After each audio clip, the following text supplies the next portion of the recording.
I first knew Somashekhar as Muthaya's friend.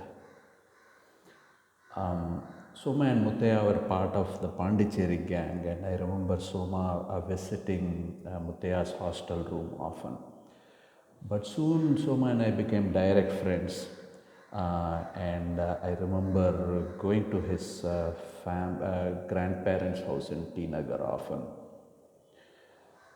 I remember that he would often call me Gudak. I've never heard anyone use that word before, and to be honest with you, to this day, I have no idea what it means. It actually means, other than from context and the fact that he uses it for me often, I think it means something like stupid fellow or a silly fellow or something like that, but who knows. Soma and I also have a few other common interests that we had while in college, and uh, films being one of them, film music being one of them. For example, for some reason, the song "O Vasanta Raja," "O Vasanta Raja" from Ningal Ketavai reminds me of Soma. Maybe he just simply liked it a lot. Um, the other common interest we have is in the occult sciences. Soma had a fascination and somewhat dubious expertise in palmistry.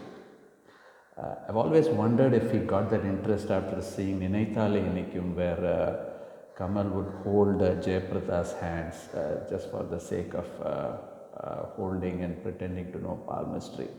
But I've never seen Soma use that trick on any girl, so I'm not sure. When I went to Seattle in 1990 for grad school, Soma was already there and working for Microsoft. When I moved, I was already married, and Manisha was 4 months old. Running the family as a teaching assistant salary was pretty tight, but we were just able to manage.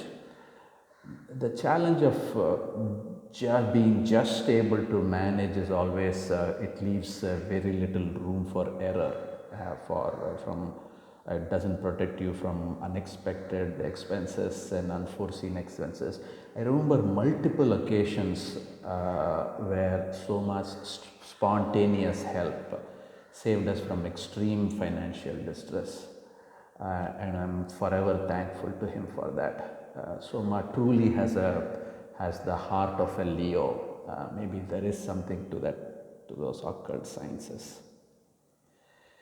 Somasekhar is also the ultimate family man.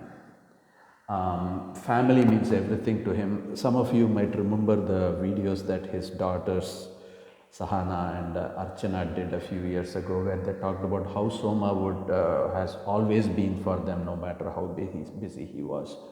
Now you might think, oh, what's the big deal? Aren't we all family people? Don't we all care about our family? Yes, I think that's true, and we all care for our family. But I think in Soma's case, there's something deeper than that that's not easy to explain, one that can only be sensed. The closest I can come to explaining that is to tell you about the conversation I once had with Somashekhara's mother. This was more than 2 decades ago. And she said, I really don't go to temples, I don't really pray. For me, my family is my God. Serving my family is serving God, as far as I'm concerned. And I've heard plenty of people saying other similar things like Seyyum Sottorile Deivam or Anbe Sivam, but I've never heard Kudumbame Sivam. That was new to me, and I think the apple didn't fall far from the tree, and I see a little bit of that impact in Soma. That's the best way I could explain. So the past few years, we haven't had too much of a chance to interact, even though we live very close.